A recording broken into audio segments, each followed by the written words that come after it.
Hello everyone, I'm Deb and this is DB Designs and Sewing Australia. Welcome to all my subscribers and welcome to anyone who is new. Lovely to have you aboard. Today is going to be part one of the Ginger Jeans sew along. Now I'm doing a sew along for the Ginger Jeans in conjunction with the Sew Autumn Denim 2024 challenge. It's being run by the Sewists of Oz, myself being one of them. The other Sewists of Oz are Katrina from Create Something Pretty, Deb from Sewing Seams with Deb, and Hayley from the Hay Meadow. I will put all the details in the description and hopefully I'll have found something to put up here on the screen. Today I'm going to make a start on the Ginger Jeans. The Ginger Jeans by Closet Core, and you can get a low rise or a high rise, and you can have a stovepipe leg or a skinny jean. You'll probably see it better in this image. So this is the low rise stovepipe and this is the high rise skinny. But now you can get the high rise in the stovepipe and the skinny and the low rise in the stovepipe and the skinny. When I bought this pattern many years ago, it's got no date on it, several years ago, it only came with the low-rise stovepipe and the high-rise skinny, and so I did overlay the stovepipe onto the high-rise so that I would get a stovepipe leg because I didn't want skinny jeans. But the first thing you've got to do is measure yourself. So I have already measured myself, and I'm quite frankly constantly measuring myself because your measurements just change all of the time. So my measurements are a 80 centimetre waist and a 99 centimetre hip. And from this chart, you can see, we don't need to measure a bust, it's got a 79 centimetre waist and 102 centimetre hip. So I'm going for the 12, and plus I've made them before so I know that they fit. And when I'm looking at the finished size, because I'm going to do the low rise, which technically come up to my waist,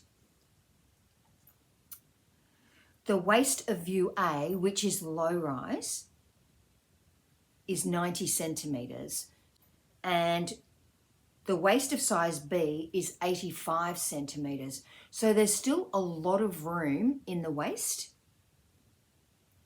and the hips are 99 centimetres. So this is designed for stretch denim, and it says at least 2% stretch. I think my denim's got way more stretch in it than that. And that your rise is 20 centimetres or 8 inches for the low rise, and 10.5 inches or 26.5 centimetres for the high rise. First of all, let's talk about how to measure yourself. Now, one of the most important things to measure is the rise. Now, I've put a piece of elastic around my waist. I just tied it so that when I sit on the chair, I know exactly where my waist is and I can feel it at the back. This is how you can do that by yourself. So we can see that's your waist. And I have just got a pair of leggings on so that you can see what's happening. And the next thing you need is a flat chair. So what we're looking at is, here is my waist.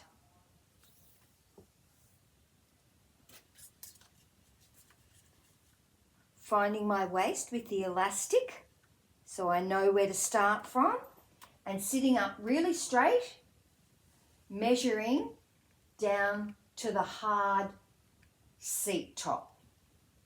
That is your rise. And I can already see that mine is 20 centimetres or 8 inches. And so because I'm short, the low rise actually come up to my waist. Yes, they're bigger in the waist, but my waist is bigger than their measurements. So I have made these before. I have made these in this pink denim, which is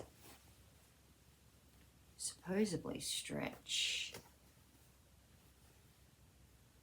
Yeah, not very much stretch in that. But they still fit perfectly. I still have a nice coin pocket. Ooh, I just used plain fabric for the pocket bag. That's unusual for me. So, most important thing is to measure yourself. Work out what size you're going to make if you need to do any grading in it. Now, because I'm making the low rise, and when we look at the finished garment measurements, the low rise waist finished measurement is 90 centimeters and my waist's only 80 centimeters. So I can, you know, skim some off, take in wider seams, all that sort of thing. I am grading 13 centimeters down from the top. I graded from a 12 to a 10.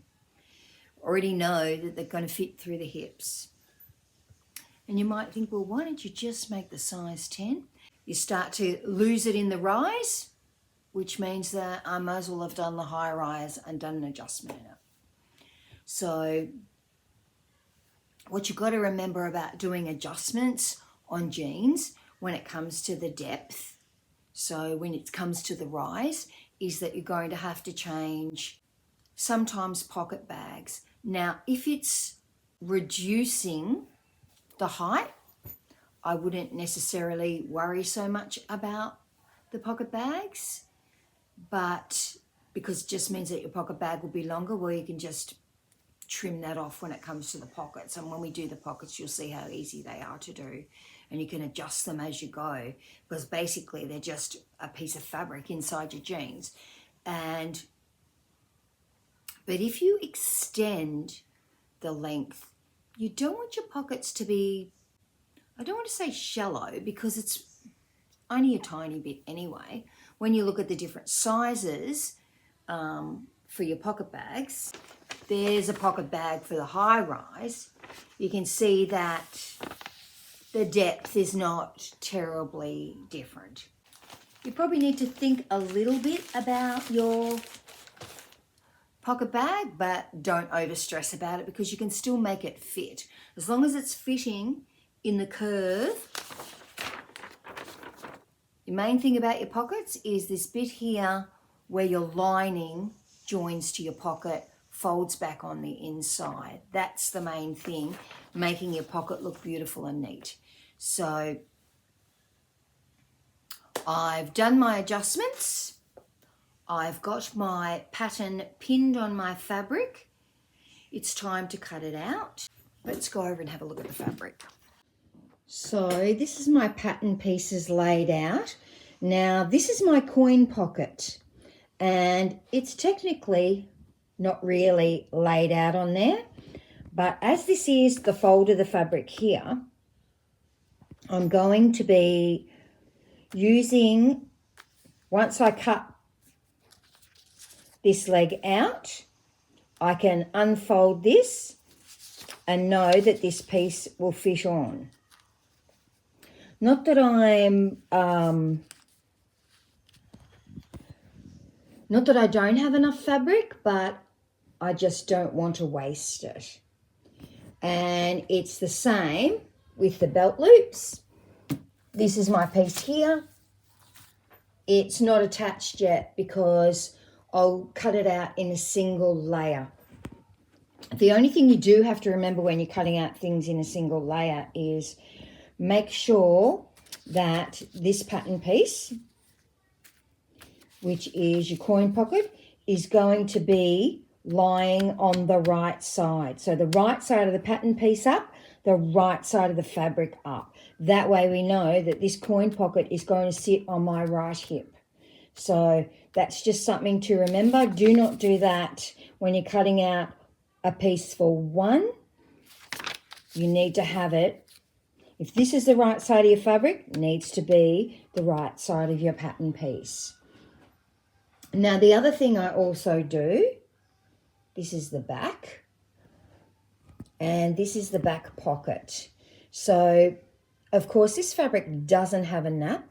It is not a one-way fabric, but what I do like to do when I make jeans, and it's easy to do because it doesn't take any more fabric than it usually does, is I have the back piece, the back legs, the back pockets, and the back yoke all running in the same direction.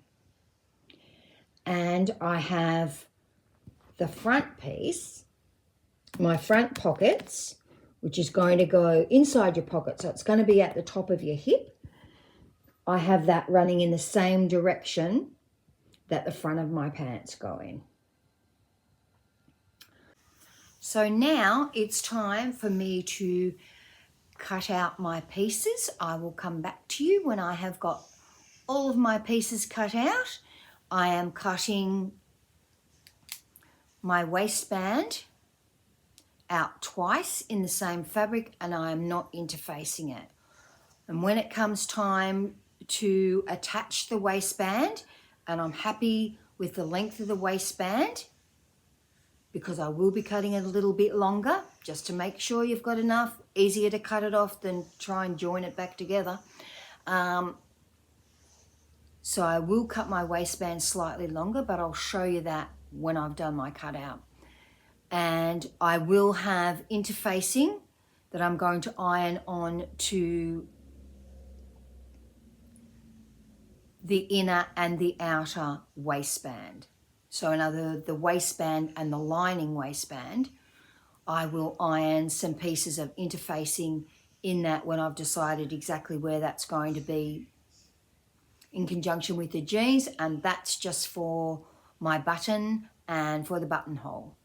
So I'll cut it out, and then I'll be able to get back to you and show you the pieces when they're cut out.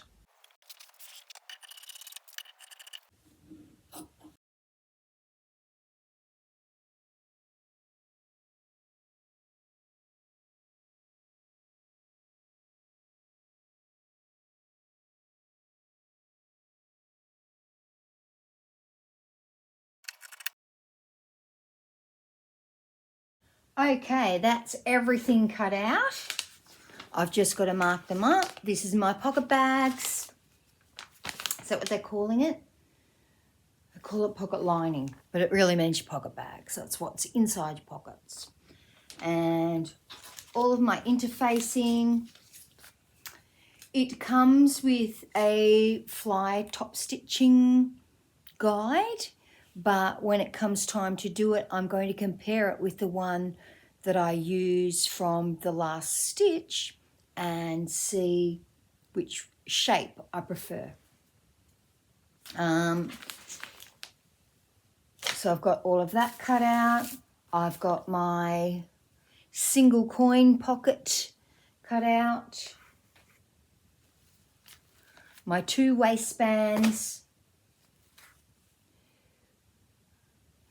The belt loops. Now I cut everything out with shears when it comes to denim, except for the belt loops that you always cut out singly. That's only a single layer, not a double layer. And I just like the better edge that you get when you cut it out with a rotary cutter. So that's the only thing I cut with the rotary cutter. Then I've got the pocket facing. So that's what, if you put your hands in your jeans, that's what the palms of your hands piece would be on. My 2 back pockets, and this is a shaped back pocket on the ginger jeans, you'll notice. I actually really like the pockets on these. My yoke, and it's low rise, so the yoke is quite short. My front, my back, and this piece, this had to get cut out singly as well, but as it is an exact piece, I just fold it in half and cut it on the fold if possible, if it's in a spot, if you've got that spot available to cut on the fold. Now I just measured and I've got 1.1 meters left of this fabric, so be able to make some other things with it. So there are all my pieces cut and ready. Here are all my millions of scraps, but I will be using all of those to test every time I go to sew, every time I go to overlock, and especially every time you go to top stitch, and to work out what distance apart you want your top stitching. So very handy to keep all of these scraps until the very, very end, even though you think they're just fiddly tiny bits that you can't do anything with. Great for testing out your sewing. So when I do part 2, which will be soon, I will have everything marked and we will be ready to sew. So that's what we're up to next. See you all next time for part 2. Please like and subscribe. And I hope you're going to make a pair of ginger jeans too. I'll see you all soon. Bye.